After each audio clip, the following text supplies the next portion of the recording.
So, carrying on with the build of the retic enclosure, I've just ordered a Reptirad heater. Now, I've ordered the biggest model that I could get. I think it's 220 watt, and they say that will heat something up to something like 8B4B4. Don't quote me on that, but I think that's what it said. So, like a big enclosure. This is around 7B4B3, so it seems the right thing to do. We've already got a pulse thermostat, so we're gonna let's have a look at it, and we'll install it and see how it goes. So not the cheapest heater in the world. Remember, this is the biggest one. The smaller ones for your average size with are much, much less expensive, so don't worry. But this is the biggest one, and this is about £175 British currency. So it's quite a lot, but it's heating a large area. The blurb, the bump sounds good.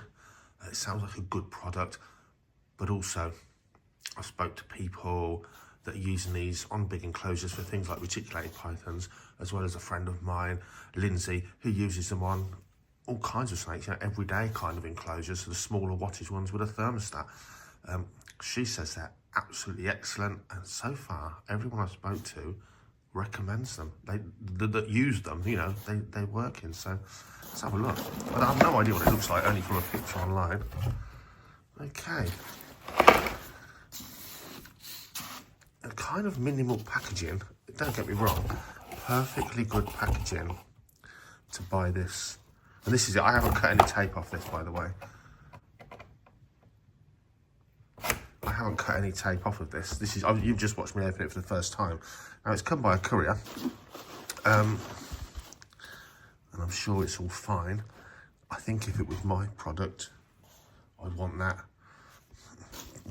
If I was sending this via any courier that wasn't my own hand, I think I'd want that packaged a lot better than that.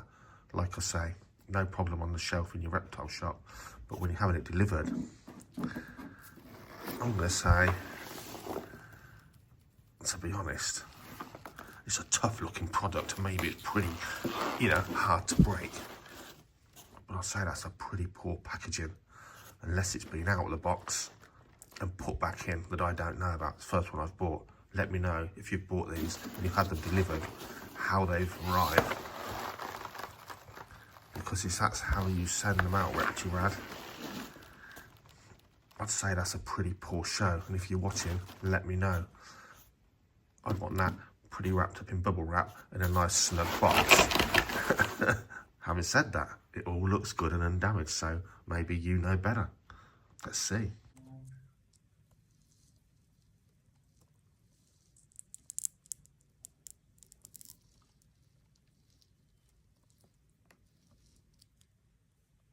So, looks damn easy to fit for even a full. Comes with some fixing screws, fixes up underneath wherever it's going to go, maybe on the side. I'll read more about that later. And this is a nice little touch when you see things like this. It just means you can have a hole drilled in your enclosure, pass the cable through. Now, if that's going to have a tiny element in it, you can then silicone that up, couldn't you, for the gap that would be left. But it's a lot easier than taking off a plug and having a big hole for a plug. Just means you can get it fitted even quicker. Just starting to unpack. Yes, it's broken in transit, so that is a pretty poor effort. So Reptirad, tell me, is this your normal packaging, or has this been opened and repacked for transit? So as mentioned a minute ago, pretty shocking packaging, and luckily at the moment the only damage I can see is the plug. So in the UK we have 3 pins on our plugs, and there should be one where my thumb is now, and it's broken off. And there's a problem there for most people, because this plug will now not fit in the socket. This is an earth pin, which is often not used for earth. It's a self-earth device. So we only need live and neutral pins. However, we need that third pin here in the UK, which is snapped off, still in its shield there. There it is. So there's your 3 pins. This pin opens up the slots on the plug socket to allow these 2 pins to go in. You can't push a plug into a socket in the UK if it's missing the third or the earth pin. Pushing that in levers open the slots to allow these in on the socket. So this plug now will not go into a socket. It's impossible to just push it in.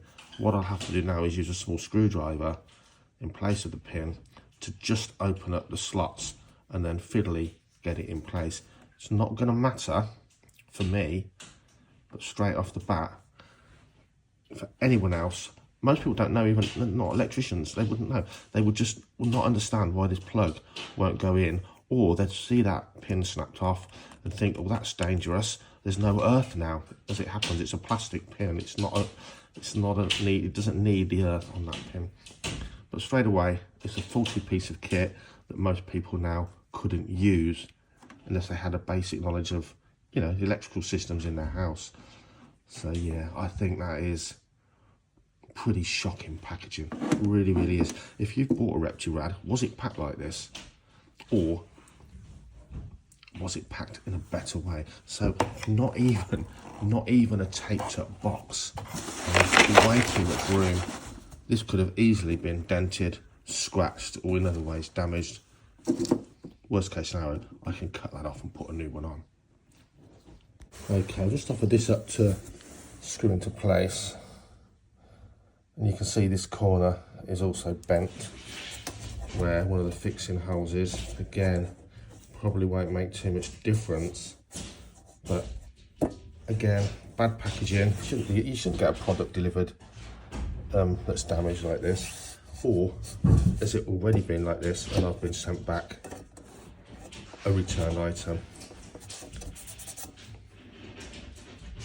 So while we're on the negatives, fit it in place.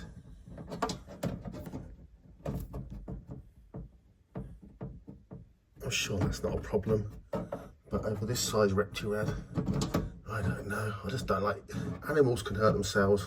They just find ways, don't they? A little rivet in there maybe would have been beneficial. Maybe on the smaller Reptirads, this sheet, this cover is smaller, but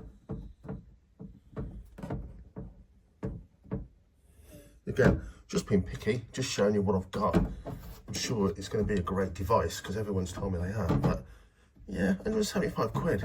You kind of want it to turn up perfect for sure. Anyway, not too bad to install. A bit of a pig in here. I'm laying on my back, working upside down, which is always uncomfortable. But of course, in an ordinary Viv, if you're just setting it up, you can just turn the Viv upside down if it's sort of 3 or even a 4 foot. Fit it in place without the back brake.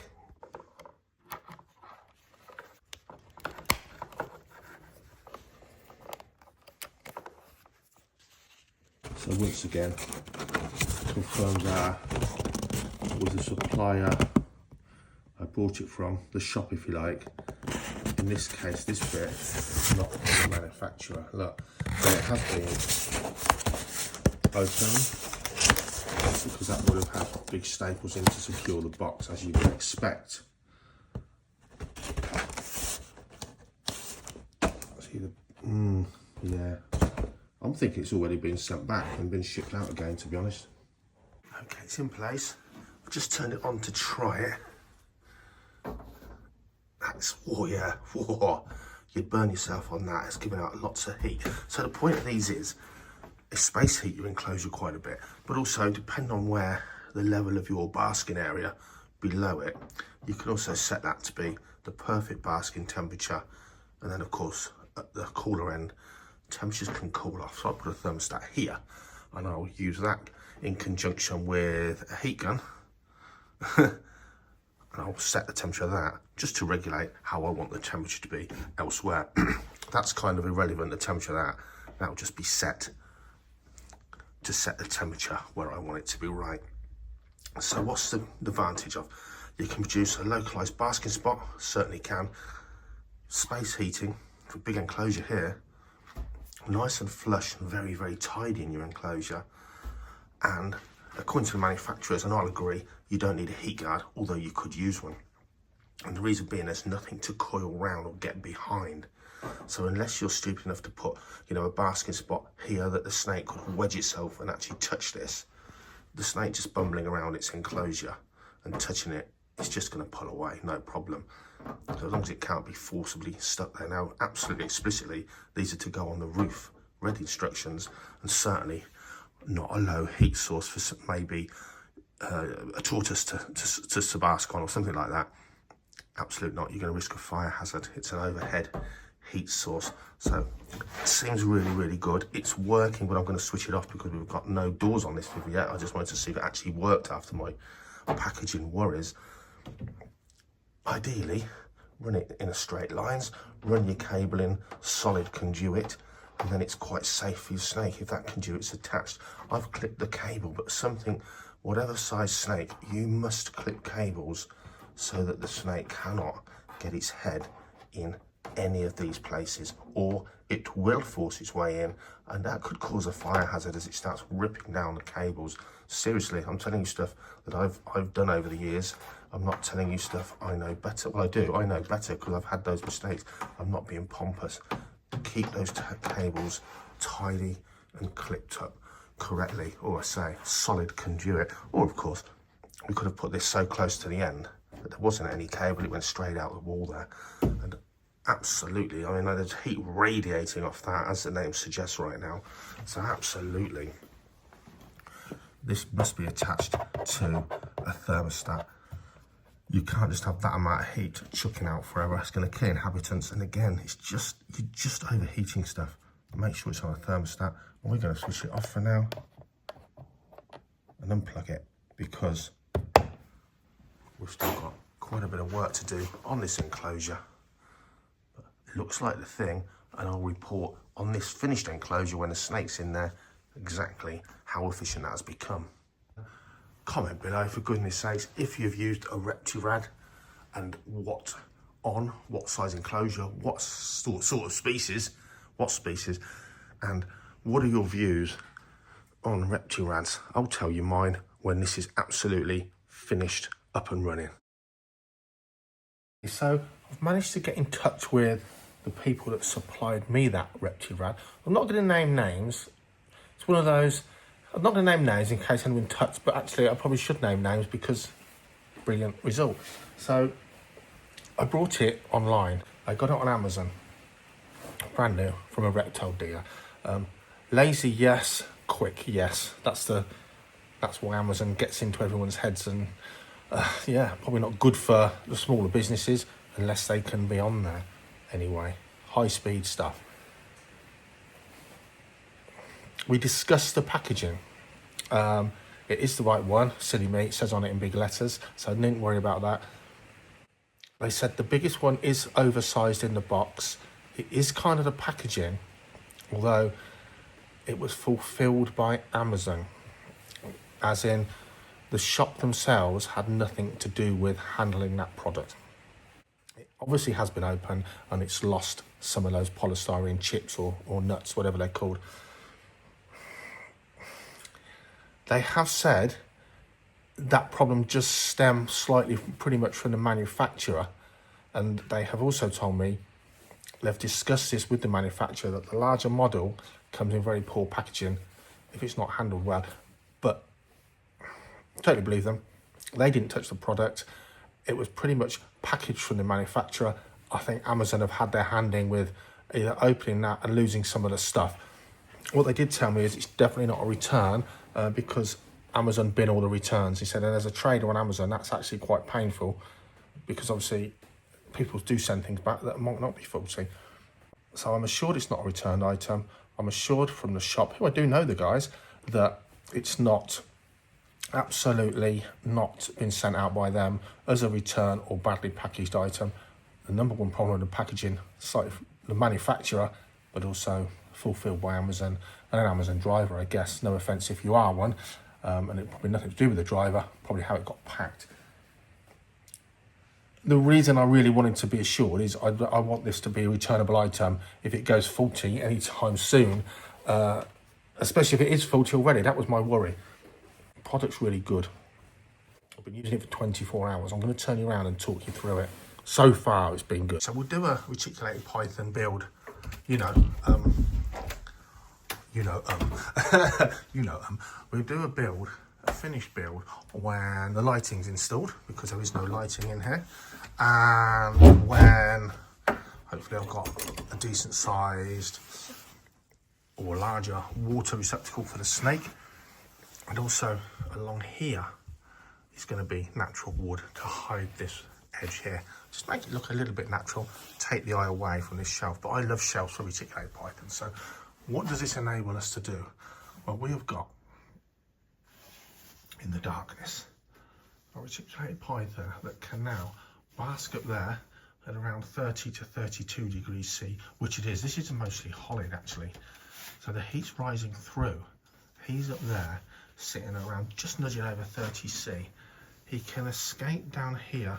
At the moment, I need to turn it up. We've been playing with the thermostat. My leopard tortoise is stupid compared to sulcata, so he's coming in here for now.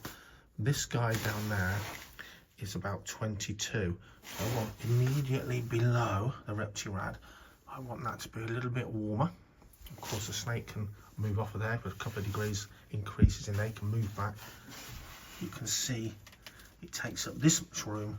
There's plenty of room above, not directly above that reptirad there. But we are getting a fully heated enclosure. It's at one side, it's cooler down there than it is directly underneath. And of course, something else I can do, I can put a big hefty basking area under the reptirad higher up. I can put another heat source or a basking source or spot there. Obviously here, the heater's on right now. I can feel, can you hear that bullfrog? I can feel the heat there. By the time it gets down there, it's about 22. So I want that a little bit warmer. But yeah, I'm gonna tell you, so far, no, I'm not food. So far, guys, very impressed with this reptirad. It's on a pulse stat. It's doing what it says on the tin. It's space heating the area. It's given a thermal gradient because of the position, and it's giving me a really good basking spot, ironically above. But of course, I can put another platform or a large log below. They're designed in a way that is so flush.